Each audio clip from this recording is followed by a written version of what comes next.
Alors, premièrement, j'ai déjà une expérience au niveau de l'événementiel, c'est-à-dire que j'avais déjà fait 2 festivals auparavant en 2019 et après il y a eu le Covid, donc ce qui a été difficile, on va dire, pour tout le monde, mais ce qui a permis aussi de rassembler la communauté de la musique électronique aussi et qui lui a permis de s'attendre à avoir d'autres festivals nouveaux et d'avoir aussi des nouveaux concepts à avoir avec des nouvelles choses. Donc l'idée est venue et a mûri pendant le Covid aussi, d'essayer d'avoir un concept un peu novateur, c'est-à-dire dans le sens où on a des choses nouvelles au niveau de notre festival, c'est-à-dire par exemple on est l'un des premiers festivals à avoir une démarche éco-responsable avec un partenaire qui s'engage à recycler tout le plastique qui va être utilisé pendant le festival. Donc on a déjà signé ce partenariat-là. On a une démarche aussi RSE, c'est-à-dire qu'on a un partenariat avec le Rotaract qui va faire une collecte de dons pendant le festival pour qu'on ait un impact aussi citoyen à travers notre festival. Alors, premièrement, on a essayé de contacter ces artistes-là qui sont, oui, comme vous avez dit, de grands artistes. Et on a réussi à les convaincre dans notre démarche, c'est-à-dire qu'ils ont cru en notre projet dans le sens où pour le Maroc, c'était une certaine nouveauté d'avoir des démarches comme ce que je vous ai dit auparavant. Et ils adorent aussi Marrakech et ils veulent venir à Marrakech. Ils ont eu pas mal d'échos sur Marrakech, ils savent comment Marrakech se développe et comment la communauté de la musique électronique s'est développée vraiment exponentiellement au Maroc. Donc c'est ce qui a permis aussi de les convaincre.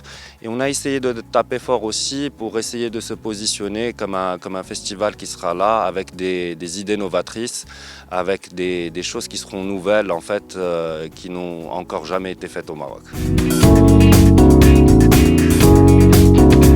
Après le Covid, les gens demandent un peu plus de qualité au niveau des événements et ils attendent une certaine qualité qui va être là et qui va changer ils ne sont plus consommateurs des événements comme avant. C'est-à-dire qu'ils ont besoin d'un certain degré de qualité, que ce soit sur le line-up, sur l'organisation ou sur toutes ces choses-là. Et dans cette optique-là, on a essayé de ramener certains artistes pour lesquels c'est la première fois au Maroc et qui sont déjà très très attendus au Maroc depuis des années On a New York, c'est leur première fois au Maroc. On a Adana Twins, c'est leur première fois au Maroc. John Digweed, c'est une légende de la musique électronique qui est connue partout dans le monde, qui fait plus de 30 000 personnes à lui tout seul. C'est la première fois qu'il vient au Maroc. On a aussi Massano, la nouvelle pépite du label Afterlife, qui vient aussi pour la première fois au Maroc. Donc toutes ces premières fois font que le public est vraiment très très enthousiaste par rapport à notre festival. Et même mes proches, quand j'organisais ça et que je réussissais à avoir ces bookings-là, ils étaient vraiment hyper fiers de ça. C'est un plaisir et c'est un accomplissement d'aider mon pays, de l'aider à travers cette démarche-là et de promouvoir mon pays et surtout la culture de mon pays, tout en sachant que le Maroc a une culture ethnique qui est vraiment très très riche et très variée.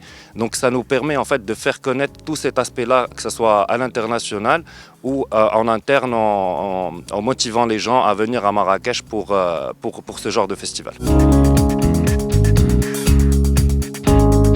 Il va y avoir de la clientèle internationale, d'ailleurs on a déjà pas mal de demandes, beaucoup en Europe. On a pas mal de gens aussi d'Amérique latine qui suivent beaucoup de John Digweed aussi. Et on a pas mal de demandes à ce niveau-là. Alors attendez-vous à des choses nouvelles. On va faire le maximum pour que vous soyez contents de votre festival et que vous soyez satisfaits. Et on espère que vous passerez un bon moment avec nous et on va tout faire pour.